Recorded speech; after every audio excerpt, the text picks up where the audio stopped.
stratified. It separated people into distinct social classes with little social mobility possible. At the top were two aristocratic classes, the patricians and the equites.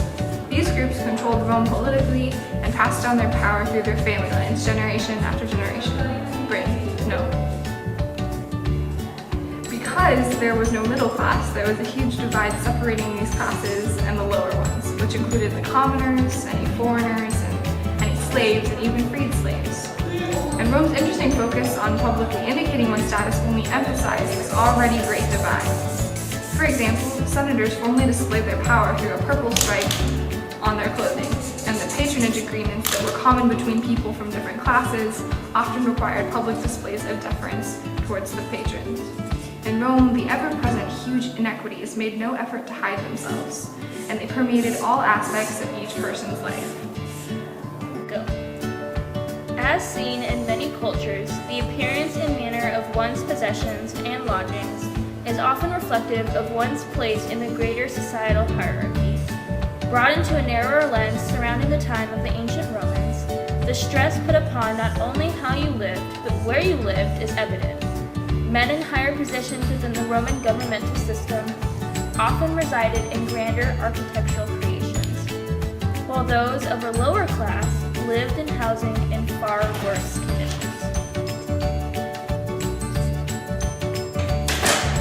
Go. This connection between physical appearance and status in life can be seen furthermore in a smaller factor of Roman life, gardens. Gardens in Roman times began as practical means to grow herbs, fruit, and vegetables to sustain families, but eventually evolved to become an extension of Roman housing in the sense that it implied varying levels of wealth.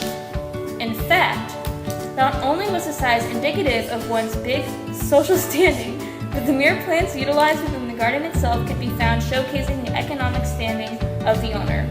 This variation in species of plant can most likely be attributed to the differences of size in gardens. The three main different types of gardens include the hortus, peristyle garden, and the country villas. The hortus was a garden residing behind the houses of those living in cramped town spaces and were often far more practical than ornamental. However, peristyle gardens were found in larger townhouses, in which an ornamental purpose could somewhat outweigh the practicality of the garden. Peristyle gardens have Hellenistic origins, reminiscent of Greek courtyards and the focus around statues of gods and water features. The two gods Bacchus and Priapus were most popular in stone statues. Peristyle gardens would also have exedras, or garden houses where well-to-do families would entertain guests.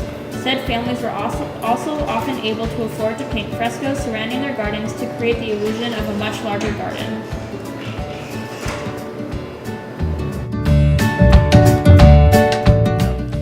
Although the hortus and peristyle gardens are sophisticated in their own manners, they are blown out of the water by the country villa. Often encompassing large amounts of land, country villas would include separate gardens, all with different purposes, such as recreation, practicality, and ornamental reasons. Different shrubs and flower beds were arranged in geometrical shapes, interwoven through massive swimming pools and entirely separate housing throughout the estate. Riding areas were common, called ambulationes, which is reflected in the primary source of Pliny the Younger's writings on his villa in Tuscany. In Pliny's letter to Domitus Apollinaris, he is defending his lodging in Tuscany in response to Apollinaris questioning the conditions. Pliny writes, "It is quite true, indeed, that the air of that part of Tuscany which lies towards the coast is thick and unwholesome. But my house stands at a good distance from the sea, under of the Apennines which are singularly healthy."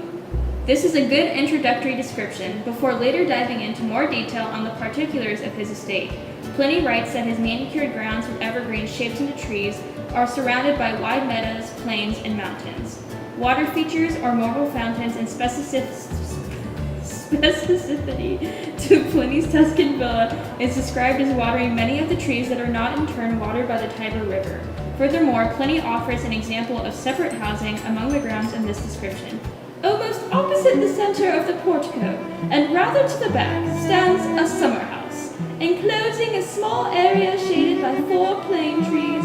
in the midst of which rises a marble fountain which gently plays upon the roots of the plane trees and upon the grass plots underneath them. This summer house has a bedroom in it free from every sort of noise, in which the light itself cannot penetrate, together with a common dining room I use when I have none but intimate friends with me.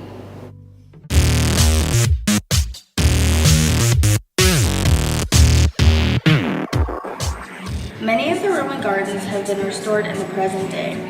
They are not exact replicas of what the Romans had built before, but they kept the same shape and idea of what the Romans had done. When looking into the restored Roman gardens, we see that they are filled with grass fields, but that isn't what the gardens had originally looked like. The gardens were originally filled with flowers and had little open grass areas. The Romans were big fans of architecture and large water fountains. Water fountains were a sign of wealth because you could afford to bring water into your homes. The water structures are a major feature to the garden and are part of why they are so elegant and beautiful. Most of the gardens that have been restored are the larger and more extensive gardens. Wait, no, not elephant, elegant.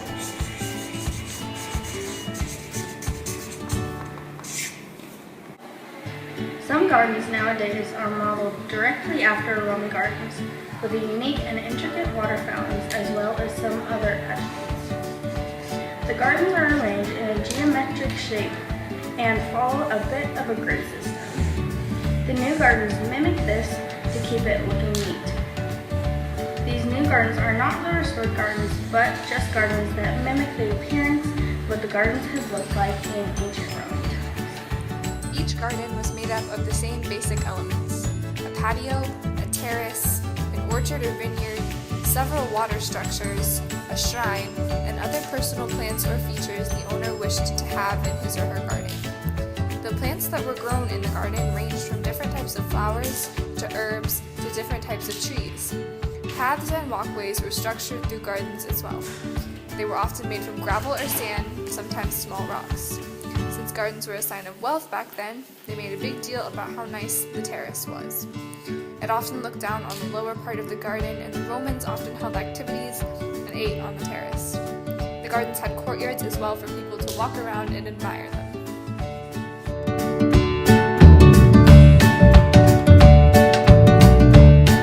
In modern America, gardens may not hold the same symbolism as they did in ancient Rome.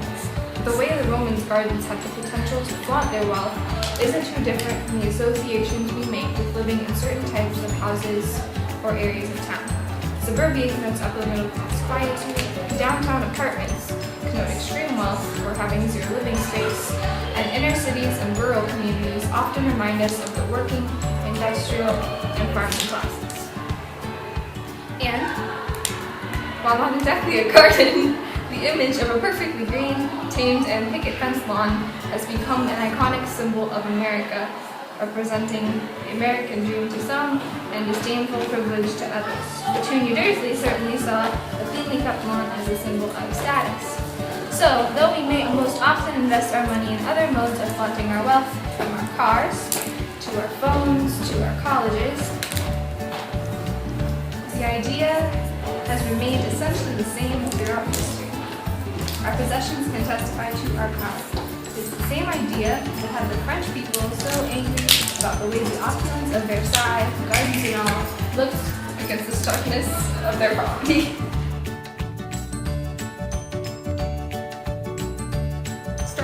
Because there, just as in ancient Rome, a garden was much more than just a collection of plants. Working, industrial, and farming classes.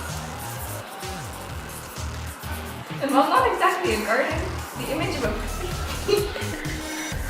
green thing. I can't. What is this monstrosity? Am I